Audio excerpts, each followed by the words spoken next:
Y empezamos nuestro espacio de gestoras de fondos. Cada tarde a estas horas nos acercamos en detalle a un fondo de inversión. Nos interesamos por su comportamiento, proceso de selección de posiciones y también en general por su filosofía. Esta tarde nos vamos a meter de lleno en la filosofía precisamente del European Quality Fund de Avante Asesores de la mano de su gestor Josep Prats. Josep, ¿qué tal? Muy buenas tardes. Buenas tardes. Bueno, muchísimas gracias por estar aquí con nosotros en los estudios de Capital Radio. Recordarles que también estamos en directo en streaming a través de nuestro canal de YouTube. Bueno, vamos a meternos directamente en harina y a definir un poco este fondo, el Avante European Quality, que si no me equivoco es un fondo de renta variable que se fija en empresas de la eurozona y de gran capitalización, ¿no? Así es, el universo de inversión son las empresas de la zona euro con capitalización lo suficientemente alta como para estar en el Eurostoxx 50 o haber estado históricamente en el Eurostoxx 50. Dicho de manera simple, un universo de compañías que suelen capitalizar como mínimo 20.000 millones de euros. Es un fondo, como su propio nombre indica, con sesgo de calidad, ¿no? ¿Qué sería la calidad para usted, para Josep Prats? La calidad básicamente es rentabilidad sobre capital invertido y predecibilidad de los beneficios, es decir, poca oscilación de los beneficios de un año bueno a un año malo, una estabilidad de márgenes operativos bastante sólida y una predecibilidad de crecimiento de ventas que se mueva pues en entornos no muy lejanos al final de la economía. No sé si en el contexto actual se está encontrando con mucha calidad a precios razonables, ¿no? Porque a veces es un poco el problema, que los precios ya se nos han ido. Sí, la calidad tiene un precio y no podemos pretender comprar pues café a precio de tapioca, ¿no? Digámoslo así. Entonces, el tema está en que los precios de las compañías de calidad, estas compañías con un beneficio muy predecible, con una trayectoria de crecimiento de ventas estable, pues están más cerca de 20 veces beneficio que de 10, ¿no? Aún así, hay sectores en los que los precios todavía están bastante bajos con respecto a los que serían razonables en una perspectiva media histórica. Vamos a hablar de bancos. Entre sus principales posiciones sigue habiendo varios bancos europeos en un punto en el que con esas bajadas de tipos del Banco Central Europeo pues están muy en el foco de atención. ¿Cuáles tienen y por qué? No sé si cuánto potencial le ven todavía al sector. Tenemos una posición importante en bancos, muy superior a lo que pesa en el índice. Tenemos aproximadamente casi un 30% de la cartera en bancos y está muy centrada en bancos con un perfil muy minorista, es decir, bancos que se dedican a ganar dinero pues tomando depósitos y prestando créditos a particulares y a pymes. Básicamente esa es la parte que creemos más segura dentro del sector bancario. En este sentido pues tenemos Banco Santander, tenemos Unicredit, tenemos Intesa, tenemos Nordea, tenemos BNP y un banco que no corresponde exactamente a esta tipología porque tiene más banca relacionada con mercados o con banca de negocios en general y más expuesto a los avatares del mercado, pero que cotiza a unos múltiplos muy bajos que es Société Générale. Más allá del sector financiero, ¿qué otros grandes valores europeos o de qué sectores completarían esas posiciones más top, digamos, del fondo? Tenemos una posición importante también en el sector de moda y lujo en general, ¿no? Digamos, en automoción tenemos los tres fabricantes de lujo de gama alta de Europa, que son BMW, Mercedes y Porsche. Y en moda y lujo en general tenemos pues Louis Vuitton, tenemos Kering, tenemos Inditex, tenemos L'Oréal. Son dos tipos de compañías muy distintos. Digamos, las BMW o Mercedes, por ejemplo, cotizan a apenas 7 veces beneficio y creemos que están a unos precios muy atractivos en una perspectiva medio y largo plazo.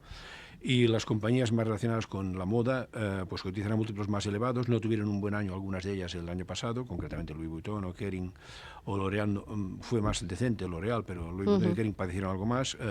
Inditex sí tuvo un muy buen año, que creemos que puede repetir, pero en general están cotizando a unos múltiplos que creemos que son atractivos en este momento, aunque no sean muy bajos. Nos ha citado el sector automovilístico, que sin duda es protagonista indiscutible esta semana por esos nuevos aranceles de Donald Trump, un 25% a coches no fabricados en Estados Unidos. No obstante, ya nos ha señalado que apuestan por este sector. La clave sería precisamente en apostar, digamos, por coches de más alta gama, como nos ha explicado. Sí, yo creo que sí. Y además, en este caso, estos tres fabricantes, dos de ellos tienen también fábricas en Estados Unidos, con lo cual solo aplicarán los aranceles a aquellos modelos que no hayan fabricado en Estados Unidos, ¿no? El que más peso tiene en Estados Unidos es BMW, pero tiene una producción prácticamente igual en número de unidades y en importe económico al que fabrica ahí, aunque no sean los mismos modelos. Se va a afectar de alguna manera porque en algunos coches sí tendrá que pagar aranceles. Mercedes tiene también una fábrica en Estados Unidos, pero no es tan importante. Ahí fabrica los modelos SUV, SUV y los modelos eléctricos, pero los coches más de lujo, las berlinas de lujo, no las fabrica ahí y también las vende. Y Porsche finalmente no fabrica nada en Estados Unidos, ¿no? Aunque son la parte de coches que venden en Estados Unidos y no fabrican ahí, son coches de importes del orden de 100.000 euros o $100.000 el coche, ¿no? Y normalmente la gente que puede pagar $100.000 por el coche, pues también puede pagar 125.000. Seguimos con el sector ya en general del lujo, aunque nos ha dado algún nombre. ¿Qué riesgos considera que pueden pesar ahora mismo sobre este sector, sobre el del lujo más centrado en la moda? Bueno, ahí hay casos distintos, ¿no? Yo creo que el caso de Inditex, que es moda, pero no estrictamente lujo, su capacidad demostrada durante muchos años de ir expandiéndose a nuevos mercados sin ver peligrar sus márgenes operativos y sin ver peligrar su holgura financiera derivada de tener más financiación de proveedores que lo que tiene que financiar en stocks, por ejemplo, está bastante asegurada. Ahí las dudas son muy pocas. Lo mismo diría en el caso de L'Oréal. Y luego tenemos el lujo más estricto, que sería Louis Vuitton y Kering, que es la propietaria de la marca Gucci. Y ahí pues hay una con un perfil de riesgo superior, que es Kering, Gucci, porque al final lo juega todo a una sola marca. Esta ha tenido un resultado muy malo el año pasado. Prevemos que la primera parte de este año todavía sea bastante difícil el resultado que tengan, defenderlo, sobre todo por el mercado chino, donde están muy, muy expuestos y por el hecho de tener una sola marca, ¿no? Pero el precio al que se compra es muy, muy, muy bajo y si bajara de este precio probablemente podría ser objeto de deseo por parte de alguna compañía mucho más grande, mucho más diversificada, como es el caso de Louis Vuitton, que ahí se vemos una mayor seguridad. También para hacernos una idea, ¿qué peso diría que tiene el entorno macroeconómico, el contexto en general, para tomar este tipo de decisiones a la hora de apostar por una u otra compañía? Sí, nosotros el análisis lo centramos mucho desde un punto de vista sectorial, porque todas las compañías que tenemos, en general las de consumo, las de industria, las de tecnología, que no las he mencionado, pero también tenemos muchas compañías de este estilo, son compañías que son líderes a nivel global, no dependen tanto del contexto macroeconómico, por ejemplo, que haya en su país de origen, sino de cómo vaya la economía en el mundo en general, ¿no? Podríamos decir que así el mundo es un tercio Estados Unidos, un tercio Europa y un tercio Asia. Las compañías que tenemos pues no tienen esta proporción, pero bueno, tienen cerca del 50 en Europa, pero tienen un cuarto en América y un cuarto en Asia, ¿no? Por tanto, lo que nos importa es el crecimiento global y concretamente las expectativas de crecimiento que vaya a tener el sector en el que están presentes y de la que son líderes, y por tanto el sector son un poco ellas a medio y largo plazo, ¿no? Sobre todo en una perspectiva a medio y largo plazo. Por tanto, nuestro análisis es mucho más sectorial que geográfico. Nos ha dado un poco criterios para incluir, para seleccionar compañías e incorporarlas a su cartera, pero ¿qué sería lo contrario? ¿Qué les lleva a deshacer posiciones y qué sería lo último que han vendido?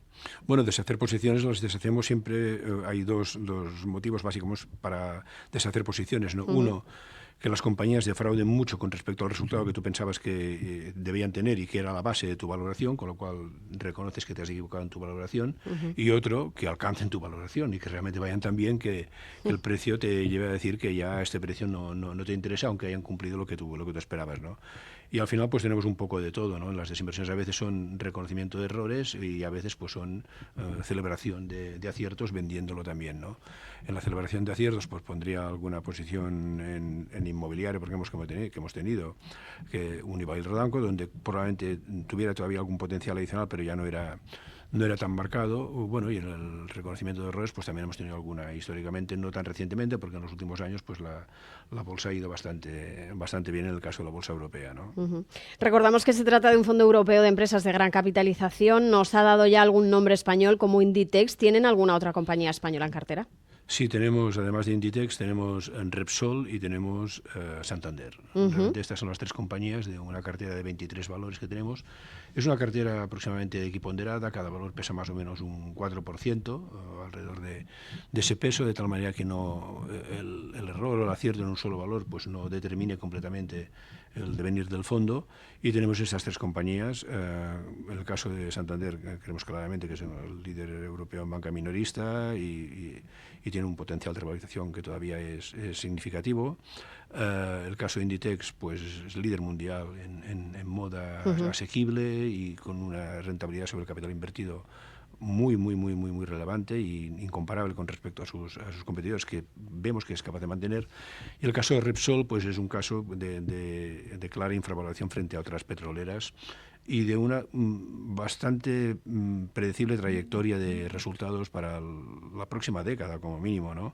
Dado su papel muy relevante todavía en distribución de gasolina, que todavía vamos a consumir gasolina durante bastantes décadas, y la posición en refino y marketing de Repsol es muy relevante, y creemos que además va a ser capaz de jugar un proceso relevante hacia la transición energética, utilizando sus plantas petroquímicas, por ejemplo, para el desarrollo del hidrógeno, entre otras cuestiones, ¿no? Nos ha dicho ya que uno de los criterios para salir de alguna compañía es que decepcione, por ejemplo, en sus resultados. Los resultados empresariales del último trimestre de 2024, ¿qué sensación le están dejando ahora mismo? No, los resultados han sido más o menos los que esperaban, y de hecho el mercado ha estado mucho más atento con los resultados en sí, que no han dado sorpresas, a cuáles son las previsiones que daban las compañías para el año 2025. ¿no? Y en general diría que todas ellas daban una previsión bastante moderadamente optimista, diría yo, ¿no? Para crecimientos del PIB en Europa de entre el 1 y el 2, en Estados Unidos rozando el 2, en Asia por encima del 4, para un crecimiento global de la economía que se acercara al 3, que es más o menos lo que podríamos decir un año normal, ¿no? Y todas preveían pues una ligera mejora de los resultados este año, pero mejoras del orden de 5%, podríamos decir a grandes rasgos, como punto central, cuando prometen estos que piensan que en vez del 5 pues probablemente puedan dar el 7 o el 8, pero sí es cierto que en la mayoría de los casos se ponía un pero o una incógnita muy relacionada con cuál fuera finalmente la política arancelaria y los shocks que eso pudiera representar, tanto en términos de actividad productiva como en términos de potencial repunte de la inflación y su influencia sobre los tipos de interés, ¿no? También para quien nos esté escuchando y le esté gustando este proyecto, esta apuesta, ¿para qué perfil inversor está pensado el Avante European Quality? Bueno, la Avante European Quality, primero que decir, es un fondo 100% bolsa. Por tanto, la bolsa, por muy convencido que estés y por muy bien que hagas tu trabajo, en cualquier momento pues puede caer, ¿no? Y en el pasado reciente pues hemos tenido episodios completamente imprevistos, el COVID, en su día el Brexit, la guerra de Ucrania, que son cuestiones que al final pues merman la confianza a corto plazo de los inversores, fuerzan a desinversiones forzadas en muchos casos y llevan a la bolsa a registrar pérdidas momentáneas. Luego, al cabo de 1, 2, 3 años se suele recuperar. Y yo diría que en general el inversor en bolsa tiene que ser un inversor de largo plazo, un inversor que ponga en los fondos de bolsa, y concretamente en el European Quality, aquel dinero que verosímilmente no quiera disponer de él en los próximos 5 años, mejor 10. Pues con esa idea nos quedamos. Josep Prats, gestor del fondo Avante European Quality, muchísimas gracias por estar aquí en los estudios de Capital Radio y acercarnos todos estos detalles sobre este proyecto, sobre este fondo. Hasta la próxima. Gracias.